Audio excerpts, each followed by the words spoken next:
Bonjour. Bon, vous n'êtes pas en vacances. Bon, bonjour à tous et à toutes.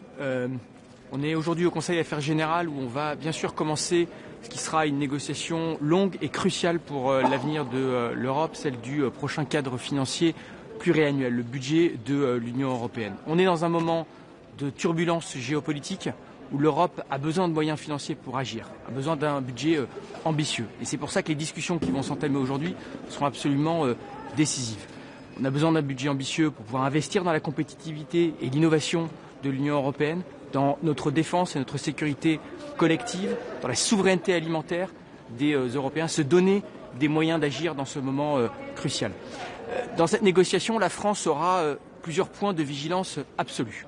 Le premier, bien sûr, c'est la souveraineté alimentaire de l'Europe et donc le revenu de nos agriculteurs. Et je veux le dire très clairement, nous nous battrons pour chaque centime de la politique agricole commune. Pour donner de la visibilité aux revenus de nos agriculteurs, pour leur donner les moyens d'investir, pour aider les jeunes agriculteurs à s'installer et donc le renouvellement des générations. C'est absolument crucial pour que notre continent ne dépende pas des autres pour se nourrir. Bien sûr, nous soutiendrons l'investissement dans la compétitivité et l'innovation de notre continent, puisque on voit aujourd'hui avec le rôle des réseaux sociaux, de l'intelligence artificielle, demain du quantique, l'importance absolue, là aussi, d'investir dans l'autonomie stratégique, dans la souveraineté des Européens, en soutenant nos entrepreneurs, nos start-up, nos innovateurs, en continuant à simplifier nos règles et à unifier, approfondir le marché unique européen. La défense et la sécurité, vous le savez, ça a toujours été une priorité de la France, avec un accent particulier à la préférence européenne. Je vois que la préférence européenne est inscrite dans les premiers textes qui ont été transmis par la Commission européenne. Là aussi, c'est absolument fondamental pour avoir une industrie de défense européenne autonome, pour garder la maîtrise du savoir-faire technologique, la maîtrise de l'usage des exportations, et là aussi pour réduire nos dépendances, alors qu'on voit la guerre d'agression de la Russie contre l'Ukraine à nos portes, et puis plus fondamentalement la menace que la Russie fait peser sur toutes nos démocraties. La cohésion de nos territoires, bien sûr, sera au cœur des discussions, avec une attention particulière au rôle de nos régions et de nos régions ultra-périphériques, de nos territoires ultramarins, qui doivent être pleinement inclus là aussi dans cette politique de convergence européenne. Je vais dire peut-être un mot de la gouvernance. Bien sûr, on va beaucoup parler de la façon dont ce nouveau budget va fonctionner, et bien sûr, l'Union européenne a besoin d'agilité, de flexibilité, de modernisation de son budget pour pouvoir répondre aux crises et pour pouvoir agir. Nous serons vigilants à l'équilibre institutionnel et au respect là de l'équilibre entre la Commission et les États membres dans la façon dont fonctionne ce budget. Et bien sûr, le diable sera dans les détails dans cette conversation. Et peut-être un dernier mot en ce qui concerne le CFP sur la nécessité absolue pour l'Union européenne de se doter de ressources propres. C'est une condition sine qua non pour pouvoir avancer dans l'élaboration de ce budget. Il y a des propositions qui ont été formulées, on regardera en détail, mais très clairement, la France, avec ses partenaires, là, portera bien sûr cette ambition pour l'Europe de se doter de ressources propres. C'est à la fois nécessaire pour ce budget et bien sûr pour le remboursement du grand emprunt Next Generation EU. Et je rappelle d'ailleurs que c'était une des conditions sur lesquelles les 27 étaient mis d'accord lors de l'élaboration du plan de relance face à la crise Covid. Je voudrais peut-être dire un mot, avant de répondre à vos questions, d'un autre sujet qui sera évoqué aujourd'hui, je le pense, qui est l'adoption du 18e paquet de sanctions contre la Russie, paquet extrêmement ambitieux qui vient frapper notamment le secteur énergétique de la Russie, qui continue à générer des ressources pour l'effort de guerre et l'agression de la Russie contre l'Ukraine. Rappelons les faits. Il y a déjà plusieurs mois, le président Zelensky, les Ukrainiens ont dit qu'ils étaient prêts à négocier, prêts à un cessez-le-feu pour se mettre autour de la table et négocier. Le seul aujourd'hui qui refuse la diplomatie, qui refuse la négociation, qui continue d'escalader sur le terrain avec ses bombardements et des demandes maximalistes sur ce conflit, c'est Vladimir Poutine, c'est la Russie. Et donc la seule façon de pouvoir mettre fin à cette guerre, de remettre les parties autour de la table des négociations et de créer les conditions d'une paix juste et durable en Europe, c'est d'accroître fondamentalement la pression sur la Russie, sur le plan militaire en continuant les livraisons d'armes à l'Ukraine qui se défend courageusement et sur le plan économique avec les sanctions, et ce 18e paquet de sanctions est une avancée majeure. Il y a eu un effort diplomatique considérable qui a été fait par la France avec ses partenaires pour son adoption, et nous continuerons, encore une fois, tant qu'il faudra continuer de soutenir les Ukrainiens face à cette guerre d'agression, parce que c'est la sécurité de tous les Européens qui est en jeu. Ministre, j'ai une question. L'agence Françoise Razier. Sur l'agenda, vous n'avez pas parlé. Il y a une demande espagnole sur les langues régionales. Est-ce que la France est prête à prendre une décision aujourd'hui? Est-ce que vous avez déjà reçu les informations que vous demandez au niveau juridique, pratique, économique, que je pense que vous avez besoin de prendre cette décision? Je sais que c'est un sujet qui est très important pour nos amis espagnols, et j'ai déjà eu l'occasion d'en parler à plusieurs reprises avec mon homologue. On a eu cette conversation au précédent Conseil Affaires Générales où aucun consensus ne s'était dégagé. Moi, je souhaite qu'on puisse continuer à travailler avec les Espagnols pour trouver des solutions constructives pour avancer sur le plan budgétaire, sur le plan juridique. Encore une fois, je suis très respectueux de l'importance que ça représente pour eux, et donc la France est engagée à pouvoir travailler avec les Espagnols et tous nos partenaires pour avancer et trouver des solutions dans le consensus sur ce sujet. Ministre, pour le budget, il y a des pays qui sont contre, qui disent non, pas plus d'argent. Et je sais que la position pour la France, c'est un peu... il y a des problèmes aussi avec l'argent, le budget, etc. Mais vraiment, pour le peuple européen, on a besoin de dépenser plus. Est-ce que vous avez des messages pour des autres États membres pour dire un emprunt commun, des autres choses, un resources, des choses comme ça? Qu'est-ce que vous voulez dire à des États membres comme l'Allemagne aujourd'hui? Moi, vous savez, déjà, j'ai pas de message particulier à un pays plutôt qu'un autre. On va avoir une négociation qui sera longue, qui devra se construire dans le consensus. Mais on voit bien qu'on est dans un tournant historique et géopolitique pour notre continent. On a la guerre d'agression de la Russie et la menace que fait peser la Russie sur tous les Européens. On a les questions qui se posent sur l'avenir de la relation transatlantique et de la garantie de sécurité américaine. On a la nécessité de reprendre le contrôle de notre destin en investissant massivement dans l'innovation, la technologie, l'intelligence artificielle, le quantique, le spatial, la transition écologique. Pour tous ces sujets, on a besoin d'une Union européenne forte qui se donne les moyens d'agir. Alors, avant d'arriver dans les débats comptables, mettons-nous d'accord sur ce qu'on veut pouvoir faire ensemble. Ce qu'on veut pouvoir faire ensemble dans la défense de la souveraineté alimentaire de l'Europe, dans notre souveraineté technologique et le soutien à la compétitivité, dans la préférence européenne pour la défense et la sécurité. Ce seront les priorités qu'on portera. On aura besoin de ressources propres, c'est ce qui donnera aussi à l'Union européenne plus de flexibilité, plus de marge de manœuvre pour pouvoir agir, et c'est tout l'enjeu de la discussion sur le cadre financier pluriannuel qui commence aujourd'hui. Et pour le commerce, on est suffisamment fort sur le sujet? Sur le commerce international? Le commerce américain, parce que je sais la France, elle dit plus faible. Il faut être très clair, c'est un test de crédibilité géopolitique pour l'Union européenne. Les droits douanes qui ont été imposés par les États-Unis, ils sont injustifiables, ils sont inacceptables, ils ne reposent sur aucune réalité dans la relation commerciale aujourd'hui entre l'Union européenne et les États-Unis. Nous, on l'a dit et on partage ça avec tous nos partenaires européens. On veut trouver une solution, on veut trouver un accord et un chemin de désescalade qui sera dans l'intérêt de tout le monde. Mais l'Union européenne a les moyens de se défendre. Elle a les moyens de pouvoir activer, par exemple, les contre-mesures s'il n'y a pas d'accord avec les États-Unis, d'aller plus loin en utilisant l'instrument anti-coercition qui permettra, par exemple, d'aller aussi frapper les services américains dont nous sommes consommateurs. Je pense notamment aux services numériques. Encore une fois, on est fort. On a un marché unique unifié. On a 27 États membres. On a des outils pour pouvoir se défendre et nous le ferons. Nous défendrons collectivement nos intérêts. Ministre, est-ce que la taille du budget de 2 trillions d'euros, c'est trop grand ou trop petit? Mais moi, encore une fois, c'est ce que je disais à l'instant. La question fondamentale, c'est les priorités politiques qu'on veut se donner. C'est comment est-ce qu'on donne de la façon la plus efficace possible à l'Union européenne les moyens d'agir pour défendre sa sécurité et son industrie de défense, pour assurer sa compétitivité et sa souveraineté technologique, pour préserver le revenu de ses agriculteurs et assurer sa souveraineté alimentaire. Comment est-ce qu'on le finance aussi, par exemple, en dégageant les ressources propres? C'est toute cette conversation que nous aurons besoin d'avoir. Mais on a besoin effectivement d'une Union européenne qui se donne les moyens d'agir et qui se donne les moyens à la hauteur de ses ambitions. Merci. Minister, about the two-state solutions that you are working on, you have important meeting in New York you are preparing for. Are you hoping to gather some European support from your colleagues concerning this conference, and what France want to achieve from that? Some people, they say it's symbolic, it's not important. Some they say it's highly important. What you can tell us about this? It's very important, and it's a huge priority of President Macron.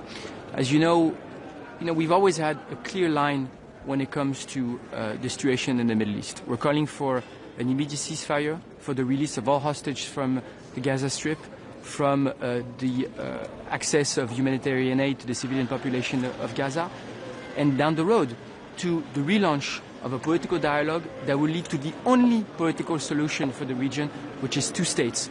A state of Israel living in full security and a state of Palestine sovereign living side by side. This is the role that France, with our partners in Saudi Arabia, with our European friends and partners, will continue to play. This is the aim of this conference, and this is the key message that we've always supported with our diplomacy.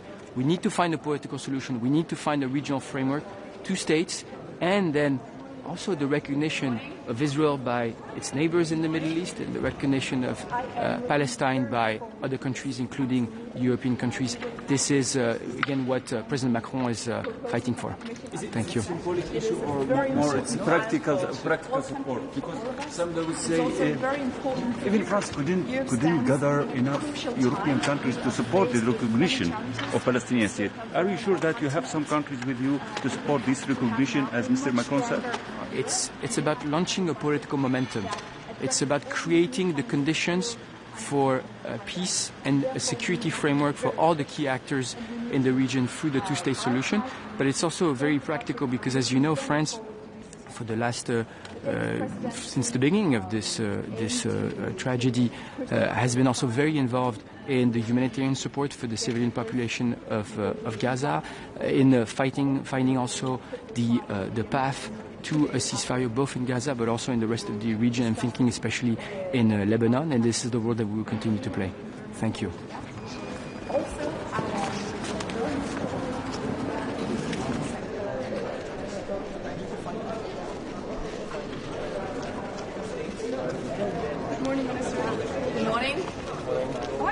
Good morning. I am looking very much forward to this council meeting. We will have the first discussion on the proposal from the Commission on the MFF. It is a very important file for all countries, for all of us. It's also very important for Europe. Europe stands in a crucial time. We are faced with many challenges. We still have war on our continent. And we have to have now a much stronger Europe, and we have to have a budget that addresses all these new challenges that Europe are now standing in front of. And therefore we need to be very ambitious, and we need to prioritize, we need to reform the budget, and I'm looking very much forward to this discussion. The Danish presidency aim to push the budget as far as we can. We are aiming to get the first negotiation box already in the fall, and therefore we have put this file on the agenda only 2 days after it being presented, and we will discuss it at other council meetings in the fall too. I'm looking very much forward to that. Also, I am looking very much forward to adopting the 18 sanction package. It is a very important step towards limiting the Russian war machine, and I'm very happy that we have now reached agreement and that we now today will adopt the 18 sanction package. Sorry, can I ask for your active? Many leaders, including the German Chancellor and Sweden, have come out and now said that the budget is too big. Do you think that's going to make your job a lot harder? Do you think the budget is too big? Well, it is no surprise, and this is the Commission proposal, and it is no surprise that there are different opinions amongst member states. Now we will facilitate that debate, and I think it's very good that we have it already now, only 2 days after it being presented, and we will continue to have these discussions. It is important that we, as fast as possible, reach the first negotiation box, set the principles for the budget. One of the biggest losers are farmers. Does this concern Denmark, or do you think it's okay given the fact that other areas get more money like defense? Status quo is not an option. As I started out by saying, Europe is in crucial times. We need to be able to defend ourselves. We are challenged on our competitiveness. We have to boost innovation, and we have to have a budget that responds to all those new challenges. So obviously we have to have a new architecture on the budget, and we're very happy to facilitate these discussion. And I know, of course, it will be hard discussion as it always is. Now we will have these first round of talks. A question for Deutsche Welle Ukrainian, please, about the Ukrainian facility in the MFF. So what is your opinion on that proposal? Do you think this sum is enough? And what kind of a discussion do you foresee in the Council on that part? Thank you. So we're not going into talking specific numbers yet.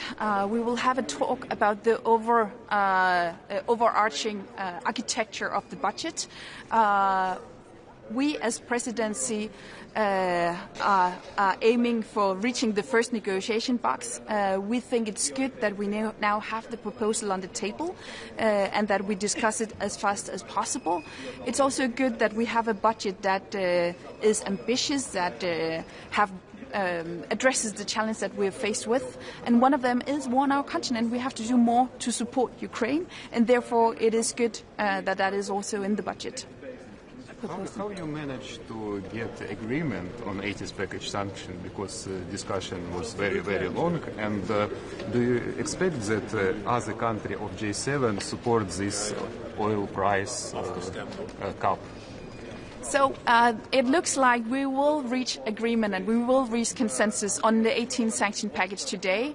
It is a very important step in order to weaken the Russian war machine, to put a stronger gap on the Russian oil prices, and also to limiting the shadow fleet. And I'm very happy that it looks like that we will now today reach consensus on the 18 sanction package and adopt the 18 sanction package. How do you see today's debate on the Spanish languages? Do you think there will be a vote?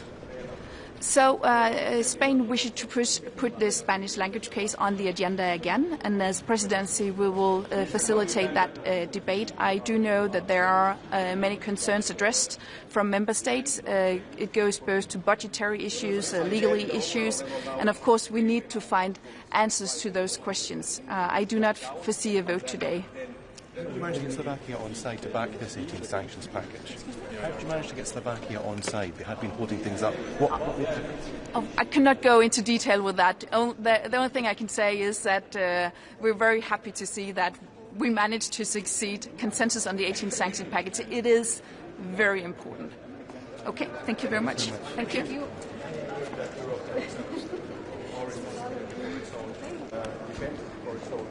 Her, så får vi det bedste billede. Og så er det på dansk. Ja, godt.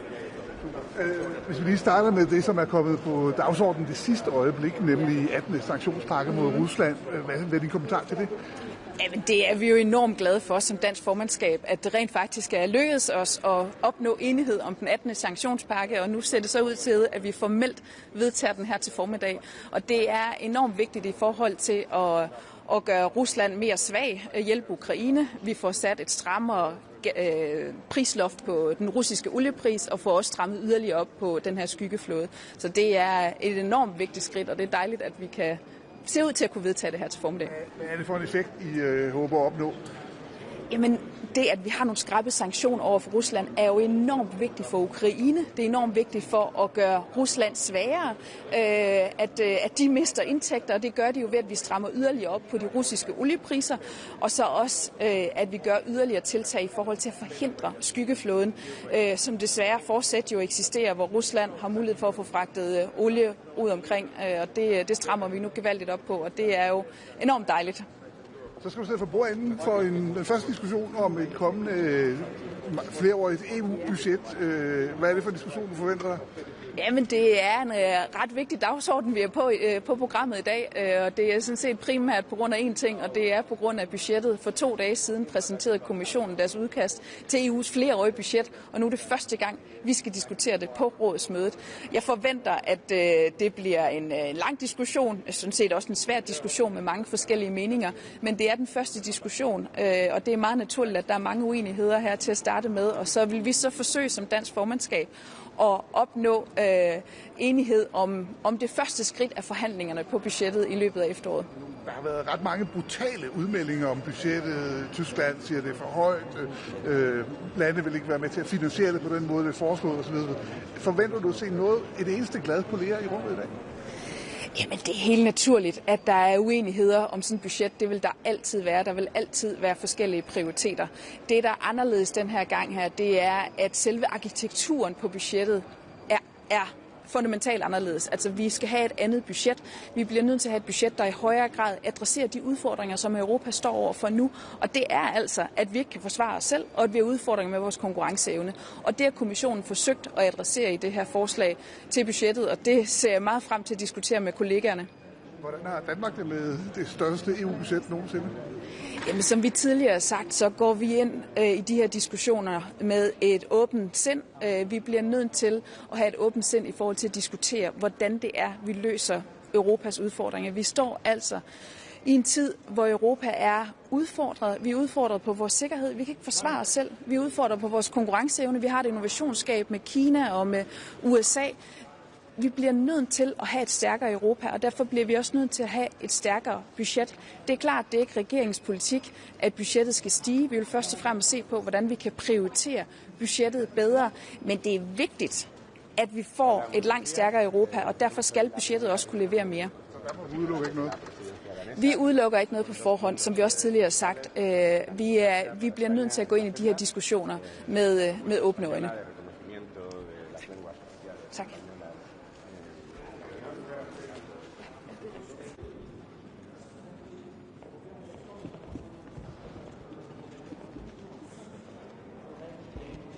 Dzień dobry Państwu. To co, za chwilę zaczynamy kolejną Radę do Spraw Ogólnych. Tym razem w czasie duńskiej prezydencji, już po polskiej prezydencji. Naszym przyjaciołom z Danii życzymy powodzenia i samych sukcesów i żeby kontynuowali te priorytety, które myślę, że na trwałe zagościły w Unii Europejskiej, czyli bezpieczeństwo, bezpieczeństwo, bezpieczeństwo Europy. Myślę, że my mamy sporo sukcesów, którymi się możemy pochwalić, uproszczenia. No i program SAVE i takie bardzo silne postawienie na obronność. Dzisiaj w agendzie przede wszystkim wieloletnie ramy finansowe. Mamy na stole propozycje Komisji Europejskiej. Dzisiaj pojawiły się liczby. No i to jest z naszej perspektywy całkiem niezły wstęp do dalszych negocjacji, bo to jest budżet ambitny. 2 biliony euro, największy w historii. I dzisiaj już to wiemy na pewno i to już nie są żadne spekulacje. Polska będzie największym beneficjentem tego budżetu, bo dzisiaj rano Komisja Europejska przedstawiła alokacje i to zdecydowanie widać na liczbach. Polska będzie największym beneficjentem, bo to są ponad 123 miliardy euro. Więc wstęp do dyskusji jest dobry.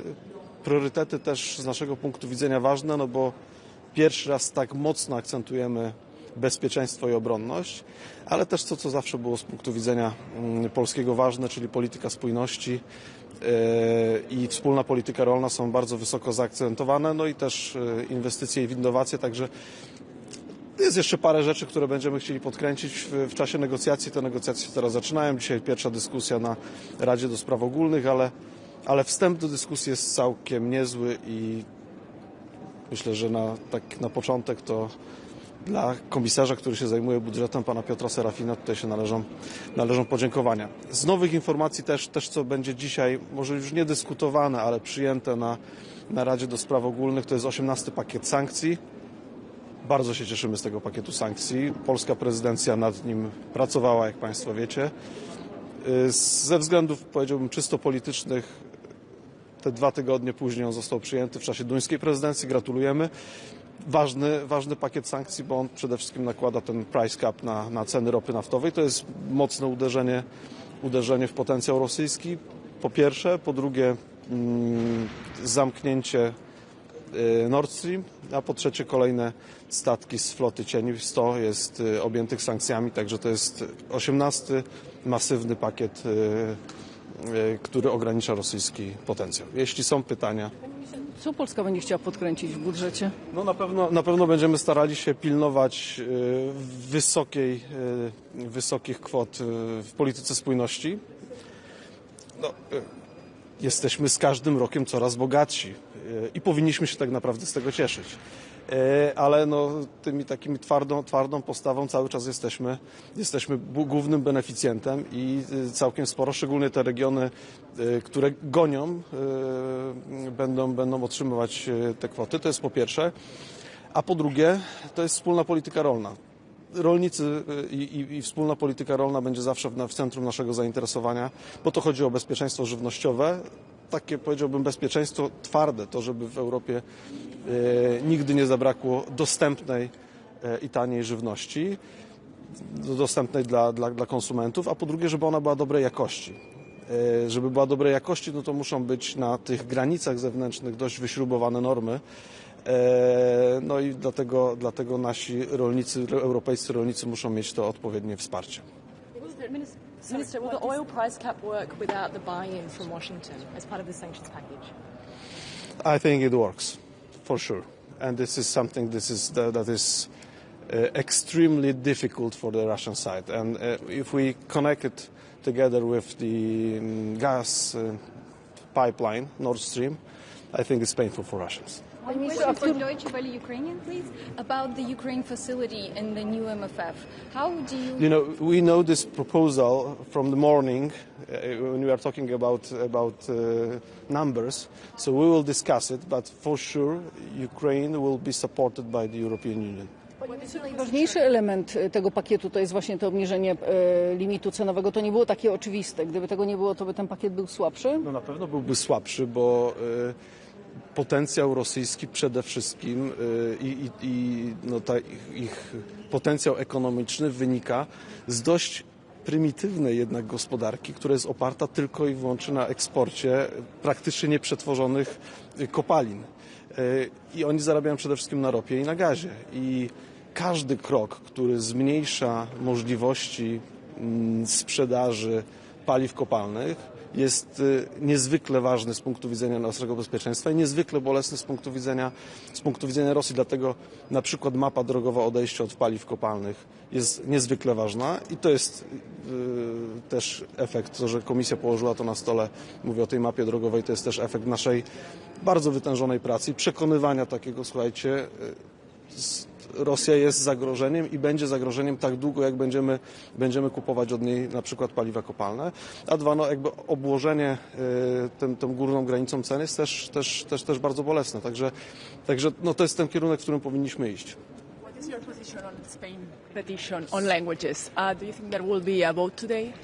There will be discussion today about that, but you know, there are many concerns about this issue among the member states, and I think there are some legal concerns, and I think the member state needs some more time, so I don't think there will be any decision today. Poland needs more time? I think most of member states need some more time because there are concerns, especially legal concerns about that. Jak przygotowania do rekonstrukcji rządu? Zaawansowane. Pan premier rozmawia, pracuje nad tym. No, gdyby nie przesunięcie tego terminu, to już byśmy byli po ogłoszeniu w tym tygodniu i ta rozmowa byłaby już po ogłoszeniu, no ale ogłoszenie będzie w przyszłym tygodniu w czasie posiedzenia Sejmu. Wiemy dokładnie kiedy? Wiemy, że odbędzie się to w przyszłym tygodniu w czasie posiedzenia Sejmu. Posiedzenie Sejmu, jak wiemy, trwa od wtorku do piątku. Okej, bardzo serdecznie. Vocal on the idea of having these single national and regional plans and on merging agriculture and cohesion. You've had 2 days to digest and look at the proposal. Do you think that the safeguards for the CAP and for cohesion are enough for Poland?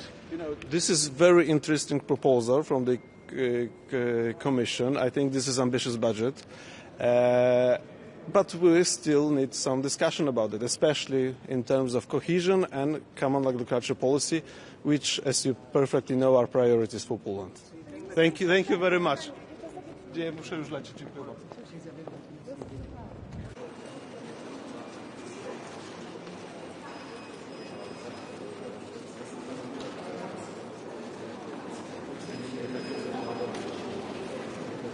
Hola, muy buenos días.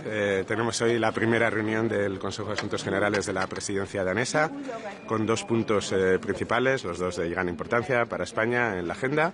la propuesta española de reconocimiento de las lenguas oficiales españolas en la Unión, enmendando el régimen lingüístico de la Unión Europea, y la propuesta que acaba de presentar la Comisión el miércoles pasado sobre el marco financiero plurianual, que será la primera vez que el Consejo pueda discutirla. Hay también dos otros asuntos presentados por Dinamarca en cómo van a gestionar durante la presidencia los expedientes vinculados a la simplificación, y también un otro punto diverso presentado por Alemania sobre la necesidad de abordar con solidaridad los asuntos que requieren unanimidad, como es el caso de las sanciones, y hoy celebramos que el 18º paquete de sanciones contra Rusia por su agresión brutal contra Ucrania va a ser adoptado por unanimidad. Empiezo, si me permitís, empiezo por las lenguas. Como sabéis, hace 2 años el ministro Álvarez trasladó a sus colegas una propuesta para que se reconozcan el catalán, el euskera y el gallego en la Unión Europea, y durante estos 2 años hemos trabajado con todos los Estados miembros. Esta es una prioridad para España, una prioridad que España no va a abandonar. Está íntimamente vinculada a la identidad nacional plurilingüe de España, que de acuerdo con los tratados simple y llanamente debe ser respetada. Además, consideramos que esta propuesta no tiene ningún impacto negativo para ningún otro Estado miembro, por lo tanto, consideramos que debe ser posible aprobarlo a la brevedad. Por eso hemos mantenido este dossier en la agenda durante los 2 últimos años. Agradecemos a todas las presidencias que nos han ayudado a ello, incluida ahora la danesa, con que ponga este punto formalmente en la agenda para un debate con la posibilidad de solicitar un voto. Y, como sabéis, después de la última discusión del 27 de mayo, hemos circulado ya hace un mes un memorando con información adicional sobre todos los aspectos que se suscitaron, y consideramos que todos los aspectos que se suscitaron han sido abordados. Se trata ahora de conseguir los objetivos de esta propuesta, que no son otros que acercar las instituciones y la Unión Europea a 20 millones de europeos que tienen 2 lenguas oficiales y que residen en España, y evitar que estos 20 millones de personas europeos sean discriminados frente a otros europeos que residen en otros Estados miembros que también tienen más de una lengua oficial. En segundo lugar, vamos a tratar el marco financiero plurianual, donde hemos valorado la presentación de la propuesta de la Comisión hace solo 2 días, por lo tanto la estamos analizando todavía, pero nos sorprenderá que, como el presidente del Gobierno ha dicho en reiteradas ocasiones, el nivel de desafíos, el contexto geopolítico y geoeconómico actual requiere una respuesta de la Unión realmente ambiciosa. Por eso valoramos positivamente algunos de los elementos de la propuesta, como los incrementos presupuestarios en materia de ciencia, de innovación, de desarrollo tecnológico, también en el área de acción exterior, pero sin embargo consideramos que en términos globales la propuesta no está a la altura de los desafíos, de los retos que la Unión Europea tiene en esta materia. Valoramos también positivamente, lo ha dicho el presidente del Gobierno en numerosas ocasiones, que la seguridad y la defensa sea tratada como un bien público europeo que requiere una respuesta sólida de la Unión, pero esto no debe ser a expensas de otros bienes públicos europeos, como es la triple transición verde, digital y social, la política de cohesión y otras áreas importantes del presupuesto que van a requerir atención. Sin duda, España va a prestar mucha atención a la política de cohesión, a la política social de la Unión Europea. La estrategia de hoy es confrontar con las delegaciones que todavía tienen dudas. ¿Quieren que realmente expliquen cuáles son esas dudas? Si entienden que ustedes ya lo han hecho todo, hoy a la llegada muchos ministros están expresando sus dudas. ¿Qué más se puede hacer para convencerles? Bueno, yo creo que lo que va hoy, después de esta discusión, estoy seguro que estaremos, ya lo estábamos el 27 de mayo, más cerca aún que nunca de la aprobación próxima de la propuesta española, porque no vemos ninguna otra alternativa. No se trata de confrontar, se trata de dialogar. Los tratados son muy claros. Los tratados dicen que la identidad nacional de los Estados miembros, en este caso la identidad nacional plurilingüe, nuestro sistema constitucional, debe ser respetado. No hay duda a ese respecto. Los tratados también son muy claros, que el régimen lingüístico de la Unión se acuerda por unanimidad mediante un reglamento del Consejo. Ni más ni menos. Está claro que no hace falta una revisión de los tratados. confrontados. No se trata de confrontar, se trata de dialogar. Y yo creo que todos los Estados miembros, hace un mes que reaccionamos solo unos días después de haber tenido un debate en el Consejo de Asuntos Generales del 27 de mayo, que facilitamos el memorando y también un informe jurídico hecho por la Abogacía General del Estado. Y yo creo que todos los Estados miembros saben cómo de importante es esta iniciativa para España, cómo de importante es esta iniciativa para 20 millones de europeos y que se trata de terminar con una discriminación. 20 millones de europeos no pueden ser discriminados porque las lenguas que son oficiales en los territorios españoles en los que residen no se traten exactamente igual que las lenguas que son oficiales en otros países que también tienen dos lenguas. ¿Por qué no pide España a la Comisión la evaluación de impacto que pide el resto de países? ¿Por qué no pide España a la Comisión la evaluación de impacto que piden estos países que no quieren tomar decisión al PNDS y el informe legal al Consejo de la UE sobre esta cuestión? Porque hemos escuchado entrando a 4 o 5 ministros decir que la información que hay sobre la mesa, lo que ha aportado España, no es suficiente, que no tienen las garantías que buscan y en los debates les dicen lo que quieren. Quieren una evaluación de impacto práctica financiera de la Comisión, del Consejo. ¿Por qué España no da ese paso adelante que le piden ellos para tener esos papeles? La Comisión ha sido cristalina en muchas ocasiones. La última vez, desde luego, en el debate del 27 de mayo. La Comisión ha dicho, inmediatamente después de la presentación de la propuesta española, ya hace 2 años, la Comisión presentó su estimación, basada en el caso del irlandés. Y la Comisión estará, cito textualmente a la Comisión, pero preguntadles a ellos, la Comisión estará preparada para presentar otro tipo de análisis más actualizados cuando la propuesta se haya adoptado. Yo creo que este diálogo, pero vamos, invito a cualquier Estado miembro, lo que no puede ser es secuestrar o retrasar los debates innecesariamente. Si hay cualquier Estado miembro que necesite cualquier otra cuestión de la Comisión o del Consejo, que lo pidan. Y espero que lo tengamos listo inminentemente, porque nosotros hablamos con la Comisión y la Comisión nos dice que han hecho todo lo que pueden hacer. Y además es que este debate sobre el tema presupuestario, nosotros estamos a favor de que pueda haber la mayor claridad y la transparencia. Creo que la inmensa mayoría de los Estados miembros tienen claros todos los argumentos y así nos lo reconocen.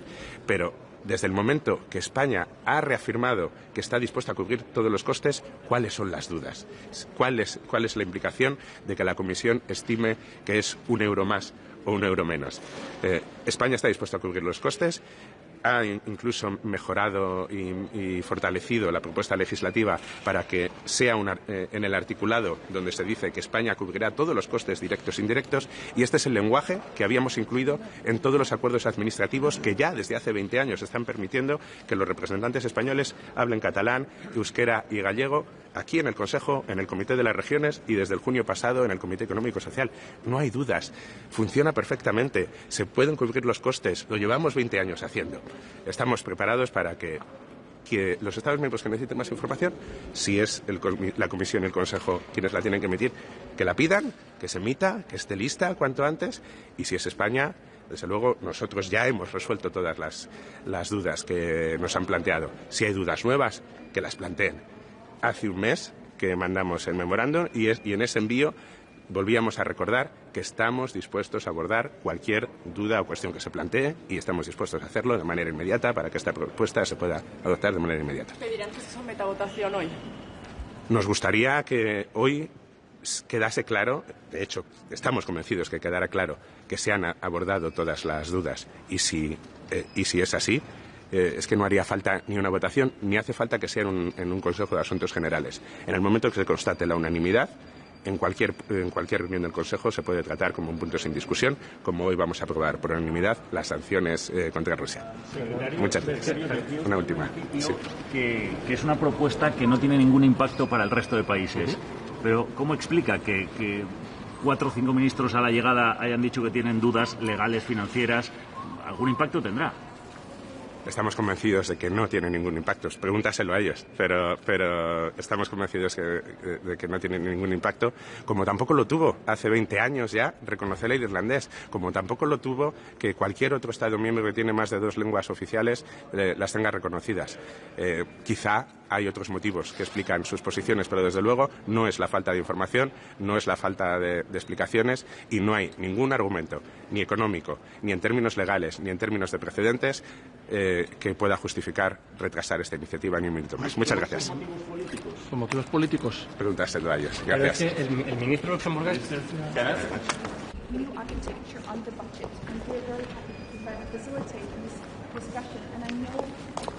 Huomenta, good morning, good morning. Today we'll be discussing the MFF, and when we think about the overall or the level of the new budget, it's simply too high. We need to be responsible enough to also prioritize spending. Not everything can grow, so it's simply too high, the overall level. But we are very happy about many of the priorities within the budget when it comes to competitiveness, when it comes to security, including strong support for Ukraine. We know that Russia is posing a long-term threat to Europe. Mitä tulee muutama sana ehkä suomeksi myös, jos katsoo meidän näitä prioriteetteja, eli kokonaisturvallisuuden vahvistaminen, kilpailukyvyn vahvistaminen, puhtaan siirtymän ja biotalouden edistäminen, niin budjetti sisältää paljon näitä elementtejä, hyvä niin. Monia asioita vielä joutuu totta kai vahtimaan, muun muassa maatalouden osuutta. Then when it comes to any type of new debt-based instruments, we are firmly opposed to having Europe sleepwalking into a debt union. We don't need new debt-based instruments, eli vastustamme varsinkin elpymisvälineen kaltaisia velkaperusteisia uusia rahoitusratkaisuja. Några ord på svenska. Budgeten innehåller mycket gott när det kommer till att stärka konkurrenskraften, till att stärka säkerheten i Europa, och vi förstås lobbar och jobbar utgående från Finlands nationella ståndpunkter, men det är samtidigt viktigt att komma ihåg att ett starkt Europa också gynnar Finland. Många av våra viktigaste exportmarknader för våra bolag finns inom Europa, och därför är det viktigt att man satsar på innovationer, på teknologi, på den rena gröna omställningen, och att man också ser till att energisystemen bland annat inom Europa förnyas. Thank you. Minister, how you can gather the two issues? You are against the debt, but defending Ukraine, supporting Ukraine. As I said, the overall level now is extremely high. It's rising a lot, so we need to push that down, and that then we don't need, to the same extent, any new instruments or own resources, etc. About the American issue, like Mr. Trump is pushing Europe to finance totally the arms for Ukraine. Do you think Europe can do this role, can pay and fill the gap of the American financial? I think it's good that Europe takes more responsibility for its own defense, for its own future, and that we are now strengthening the European pillar within NATO. And I'm sure that we will still have a strong also transatlantic relationship, and US will be a strong part of that. Minister, a question on the Spanish language. Has Spain addressed your concerns expressed in May? Do you see any step forward? Finland is always open to discuss in a constructive manner, but we don't see that there has been enough when it comes to the legal services. I think there are still some issues to remain solved. Minister, you said that the budget is too big, but as a share of GNI, excluding the NG repayments, it's increasing from 1.12 to 1.15. Does that mean that you favored actually having a smaller budget? Well, now the proposal is going up from 1,200 to 2,000. If that's an enormous amount, I think that you should always be able to prioritize spending. There is also always things that you can do in a better way, that you can do in new ways. And the most important thing is that we get growth back to Europe, that we will become technology leaders, that we can be better in many fields than the US, than China. That will strengthen Europe as a whole. The budget is, of course, in a way a technical exercise. The most important thing is what we do with the money. Do we focus on the right things? Competitiveness, security, clean transition, etc.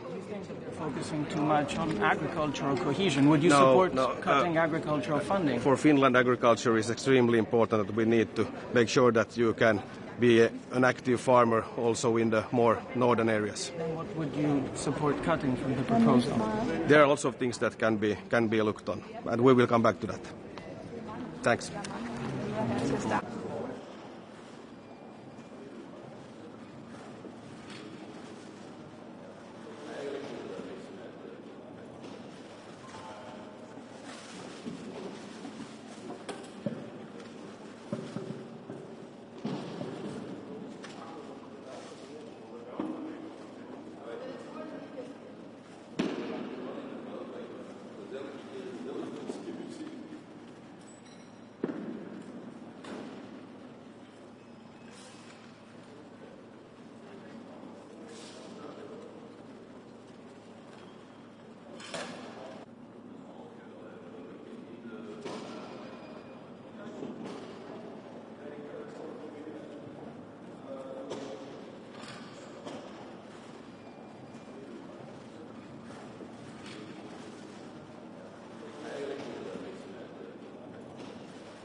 Einen wunderschönen guten Morgen. Heute geht es beim Rat Allgemeine Angelegenheiten natürlich um das Top-Thema diese Woche und insbesondere in den nächsten beiden Jahren, den mehrjährigen Finanzrahmen.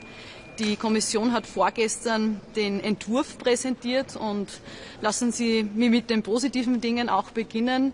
Ich finde es begrüßenswert, dass durchaus auch moderne Ansätze in der Struktur wiederzufinden sind. Wenn wir zum Beispiel von der eigenen zweiten Rubrik sprechen, wo es um Wettbewerbsfähigkeit, wo es um Wohlstand und Sicherheit auch geht. Aber insgesamt ist dieser Vorschlag des mehrjährigen Finanzrahmens sehr, sehr weit von unserer österreichischen Position entfernt, sehr, sehr weit von der österreichischen Zustimmung entfernt. Wir haben eingangs gefordert einen sorgsamen und klugen Umgang mit dem Steuergeld der Europäerinnen und Europäer, und dieser Entwurf ist weder sorgsam noch klug. Vielleicht ein paar Punkte dazu. Erstens finden wir aus österreichischer Perspektive das Volumen des EU-Budgets übertrieben hoch. Es ist ein außerordentlich hohes Budget hier auch vorangeschlagen, und wir sind aus österreichischer Perspektive nicht bereit, hier unseren Beitrag auch zu erhöhen, gerade in Zeiten, wo wir mit einer nationalen Haushaltskonsolidierung wie auch manche andere EU-Mitgliedstaaten konfrontiert sind, wo an allen Ecken und Enden gespart werden muss, muss sich das auch auf europäischer Ebene widerspiegeln. Der zweite Punkt: Wir sind als Nettozahler, der wir in Österreich sind, durchaus bereit, auch für Weiterentwicklungen in Europa zu investieren. Das Ganze muss aber immer auf der Basis von Solidarität und Fairness passieren. Das heißt, dass wir natürlich auch in unserer Positionierung speziell Weiterentwicklungen bei diesen Fonds einfordern, bei denen wir auch Rückflüsse nach Österreich garantieren können. Und da ist insbesondere die zweite Säule der GAP-Mittel, der gemeinsamen Agrarpolitik, sehr wichtig für uns in Österreich. Hier passieren Rückflüsse, enorme Rückflüsse nach Österreich, und die sind für unsere Familienbetriebe, für die kleinstrukturierte Landwirtschaft, die wir in Österreich haben, dringend notwendig. Und ein dritter Punkt als Erinnerung: Wir setzen uns dafür ein, dass es keine neuen Schulden geben darf auf europäischer Ebene. Diese wären nur eine Verlagerung auf Lasten der nächsten Generationen, und die soll es hiermit auch nicht geben. Also zusammengefasst wird unser Motto sein, so sparsam wie möglich beim mehrjährigen Finanzrahmen vorzugehen. Und wenn auf EU-Ebene Einsparungen bei uns national eingefordert werden, dann muss man das auch auf europäischer Ebene respektieren und widerspiegeln. Und wir werden uns hier konstruktiv beteiligen bei den Verhandlungen die nächsten Monate und Jahre, und immer auch im Interesse der Steuerzahlerinnen und Steuerzahler, die zu einem großen Teil auch aus Österreich kommen. Sie haben die nationalen Beiträge angesprochen. Jetzt hat die Kommissionspräsidentin zugesagt, dass die nicht steigen werden und dass das ausgeglichen wird durch neue Eigenmittel. Ich höre daraus, Sie sind nicht so zuversichtlich, dass das so durchgeht. Wir werden uns die neuen Eigenmittel, die Vorschläge, die hier für am Tisch liegen, genau ansehen. Was klar ist, ist, dass diese neuen Eigenmittel nicht zu einer zusätzlichen Belastung für die Bürgerinnen und Bürger und insbesondere für die Unternehmen führen dürfen. Das wäre das absolut falsche Signal in Zeiten wie diesen, und deswegen sehen wir manche dieser Vorschläge, die wir, wie gesagt, jetzt im Detail auch durchgehen müssen und diskutieren müssen, sehr skeptisch. Zur Landwirtschaft, können Sie den österreichischen Bäuerinnen und Bauern zusagen, dass diese wegfallende zweite Säule durch den österreichischen nationalen Plan ausgeglichen wird? Wir stehen jetzt am Beginn der Verhandlungen zum mehrjährigen Finanzrahmen. Unsere österreichische Position als gesamte Bundesregierung ist klar, dass wir für einen eigenständigen GAP-Fonds sind, dass wir für ausreichende Dotierung in diesem Fonds auch sind, weil wir eine spezielle Voraussetzung haben mit sehr kleinstrukturierten Familienbetrieben in der Landwirtschaft, und für diese werden wir uns auf europäischer Ebene einsetzen, und ich hoffe, dass wir ein gutes Ergebnis binnen 2 Jahren hier auch erzielen können. You do not want more debt, you do not want new resources, you do not want an increased contribution from Austria and other net payers. But at the same time, if I understood correctly, you do not want to see the share of agriculture being reduced. So where are you going to find the cuts? Wir müssen uns auf europäischer Ebene auf die großen Fragen konzentrieren. Und hier muss man definitiv auch in der Struktur mancher Dinge nachdenken. Die großen Fragen sind für uns Asyl und Migration, Wettbewerbsfähigkeit in Zeiten wie diesen, wo weniger an Regulierung auch mehr ist und hier auch ein gewisses Einsparungspotenzial vorliegt. Und ein dritter wesentlicher Bereich, Sicherheit und Verteidigung. Und statt immer nur bei den Einnahmen nachzudenken, wie wir hier noch höher und besser werden können, muss man ausgabenseitig hier auch die Dinge gut beleuchten. Und ich glaube, es ist nachvollziehbar, dass jedes Land in der eigenen Positionierung hier auch darüber nachdenkt, wo passieren denn Rückflüsse, gerade aus Sicht eines Nettozahlers. Und die sind bei uns insbesondere im Bereich der Forschung und Entwicklung, aber auch in der Landwirtschaft zu sehen. Es gibt ja schon viele kritische Stimmen. Was erwarten Sie für die Verhandlungen? Wann rechnen Sie mit einem Abschluss? Wird es sehr schwer werden? Man geht davon aus, dass die Verhandlungen zum mehrjährigen Finanzrahmen gute 2 Jahre in Anspruch nehmen, dann haben wir ein EU-Budget für 6 Jahre, 2028 beginnend. Es werden jetzt nach diesen ersten Verhandlungsaufschlägen, nach diesem ersten Austausch auch von Positionen der Mitgliedsländer sogenannte Verhandlungsboxen erstellt, wo dann im Detail die Dinge durchgegangen werden auf den unterschiedlichsten Ebenen. Wie gesagt, wir befinden uns am Beginn dieses Prozesses und die Positionen werden jetzt in diesen Minuten eben auch ausgetauscht im Rat und dann sehen wir weiter. Minister, a question on Spain. What is your position on today's debate on languages?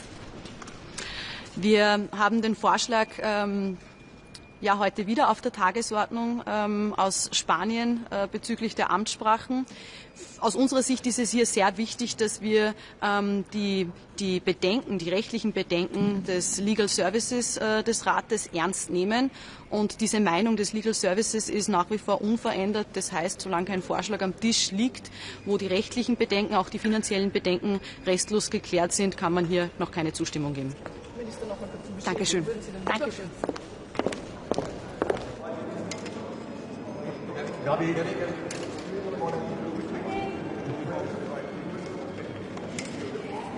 Lep pozdrav, živim.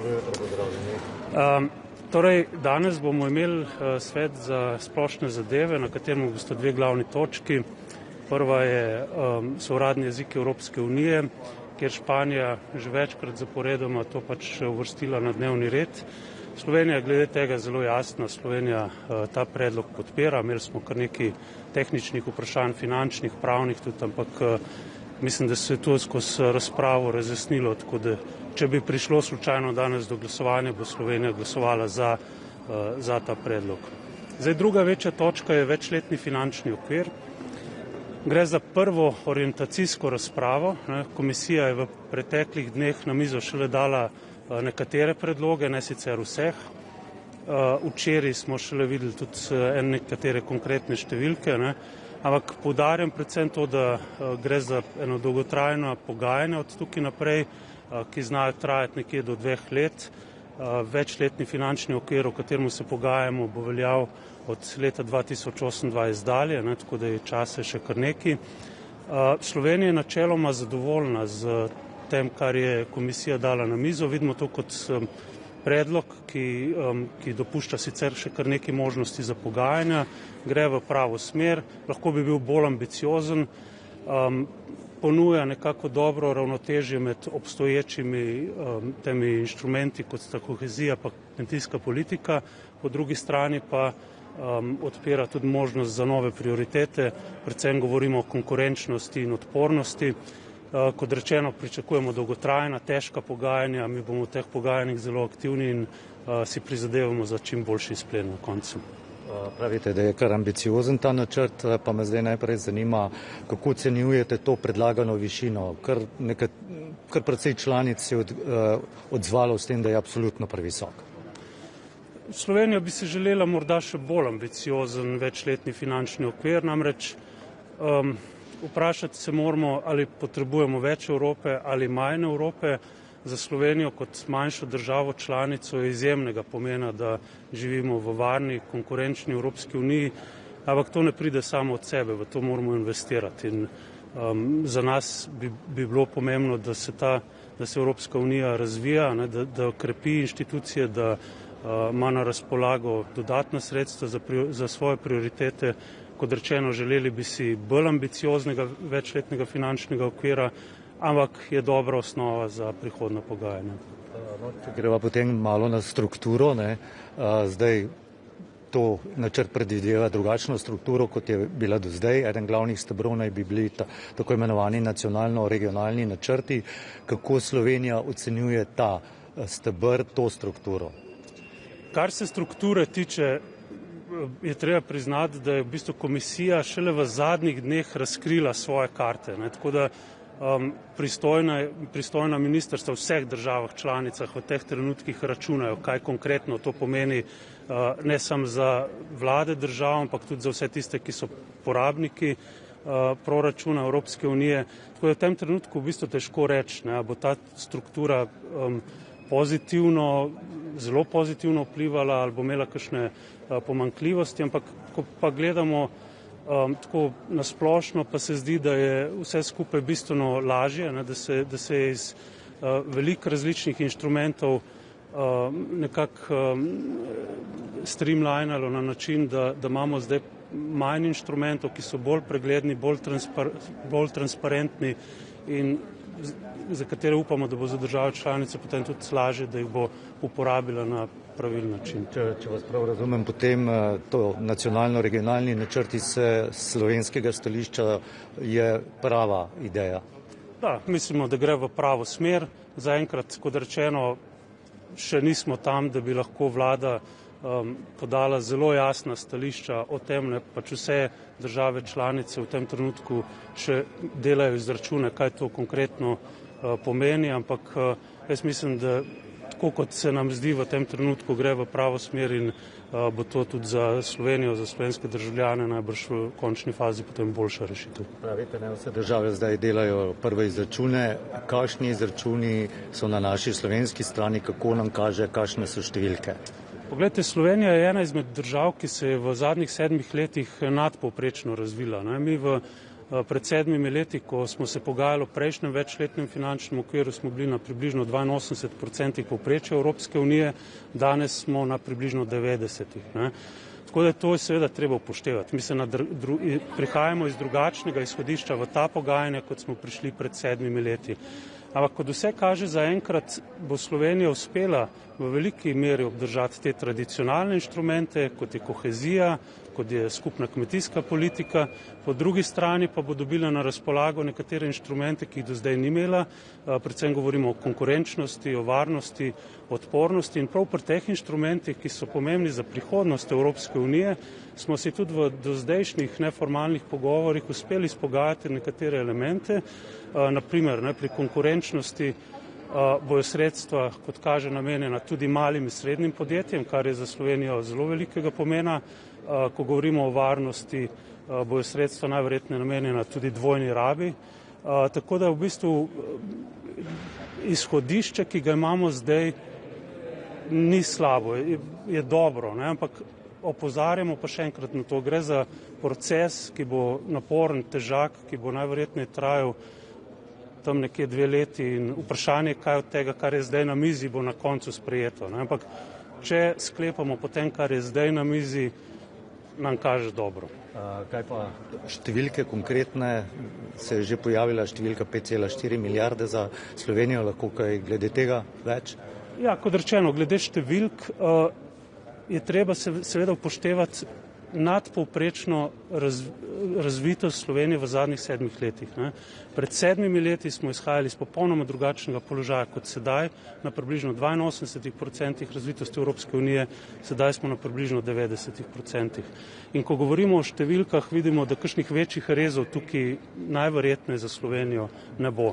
Ne bomo najbrž imeli na razpolago povsem istih sredstev kot pred 7 leti, ampak kot rečeno je pomembno za nas tudi, zakaj lahko uporabimo ta sredstva. Ne? In poleg tega, da jih bomo imeli za kohezijo, za kmetijstvo, jih bomo imeli tudi za nove prioritete, kot sta konkurenčnost in varnost. In to je pomembno. Marsikoga verjetno zanima predvsem kohezija in pa sredstva za kmetijstvo. Prva ocena, kako je tukaj glede Slovenije? Izhodišča so dobre, tako da tukaj naprej pa bomo probali pač seveda iztržiti čim več. Pa še zadnje vprašanje glede lastnih virov. Komisija želi neke nove lastne vire. Kako Slovenija gleda na to? Zdaj, če smo iskreni, je najbrž v tem procesu potrebno govoriti o lastnih virih. Zdaj, če želimo biti ambiciozni z novim večletnim okvirom. Komisija je dala na mizo kar nekaj idej, na katere so bile že takoj od začetka zavrnjene z strani nekaterih večjih držav članic. Jaz bi želel poudariti, kaj je tukaj za Slovenijo pomembno. Za Slovenijo je pomembno, da ko bomo govorili o lastnih virih, se pravi, gre za nove vire financiranja, bo treba zelo konkretno zračunati, kaj bo to neto pomenilo za nas in videti bomo mogli seveda zelo konkretne predloge strani komisije, da bomo to lahko storili. Ne branimo se te razprave, ne moramo pa v tem trenutku še reči, kateri izmed lastnih virov so tisti, ki bi prišli za nas upoštevani, kateri ne. Slovenia took a unique step. It was spreading around for a long time here in the Council, which is taking actions against 2 Israeli ministers responsible for hate speech. Why you took this decision, and are you hoping that you can take or gather some countries around this position, especially that we remember that Mr. Borrell at that time was promoting this and Slovenia was supporter of this idea? Well, Slovenia was always supporting this discussion when it comes to European Union level, so also at the Foreign Ministers' Councils we wanted to vote for such decisions. At the end, there was no majority, no decision at the Foreign Affairs Council, so we decided to take some of our own steps. We see, of course, the willingness of other member states. It's hard to say in this moment which countries and what kind of steps. But if European Union is not able to take unified decisions, then we think it's only right that member states do it. Thank you very much. Thank you. Hvala.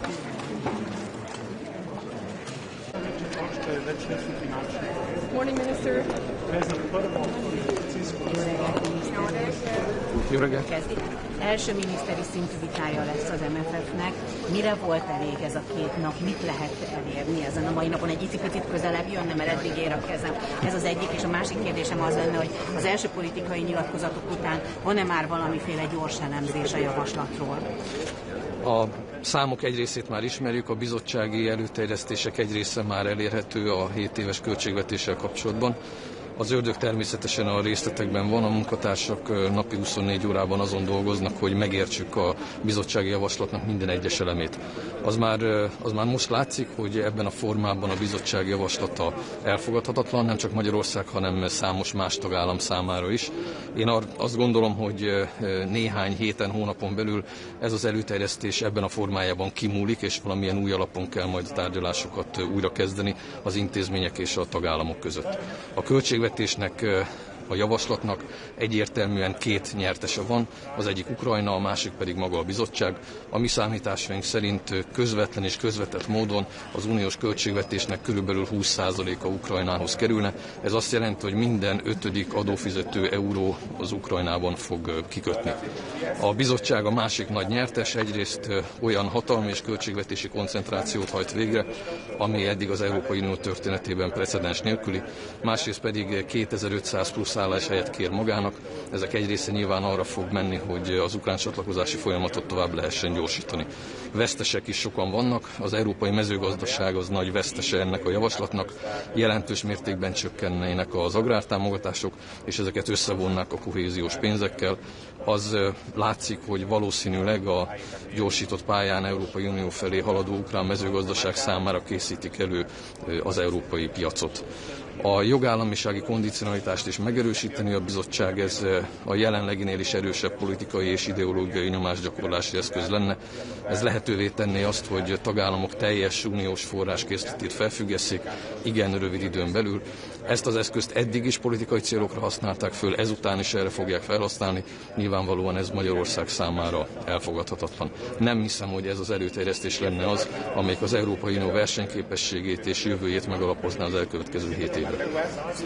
Minister, in English, on the MFF, the rule of law mechanism, do you see this as like a front? I think it's a tool for political and ideological pressuring.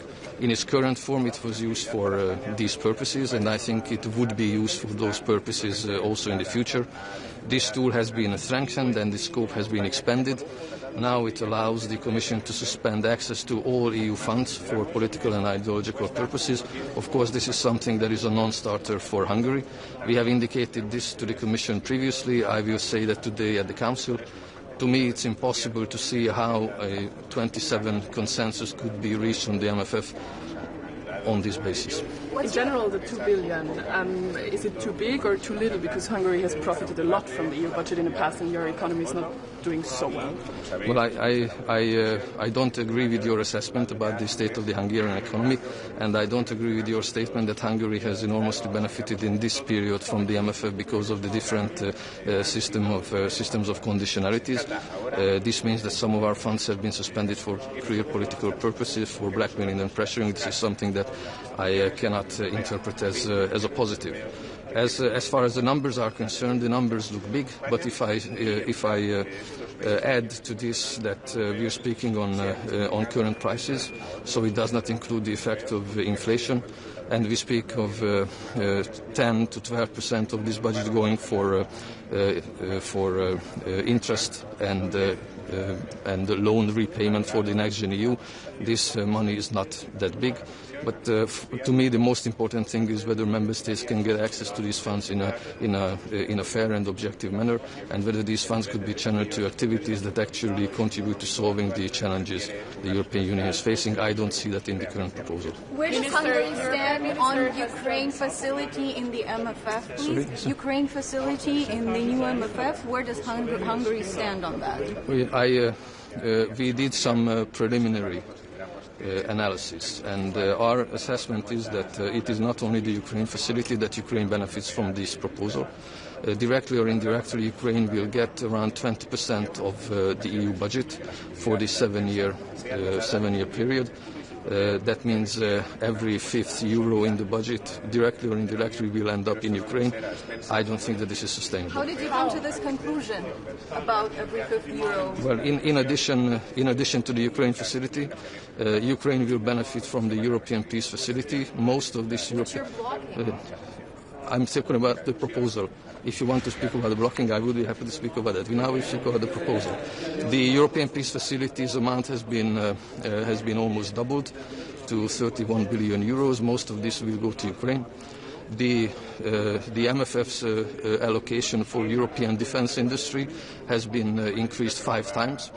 One of the main proposals is to support Ukraine and the Ukrainian defence industry, so I expect a lot of this money going to Ukraine as well. Global Europe also allows Ukraine-related programs to be financed, and there is a possibility of establishing a further loan facility, which is basically an unlimited possibility within the perspectives of the headroom to finance Ukraine through loans. So if adding all this together and taking off the next Gen EU repayment part of the budget, this amounts to around 20% of the EU budget. Minister, your Prime Minister has said that the Commission should go back to the drawing board with the budget. Is that the message that you will deliver to your colleagues in the Commission today? Exactly. After ETS package was adopted,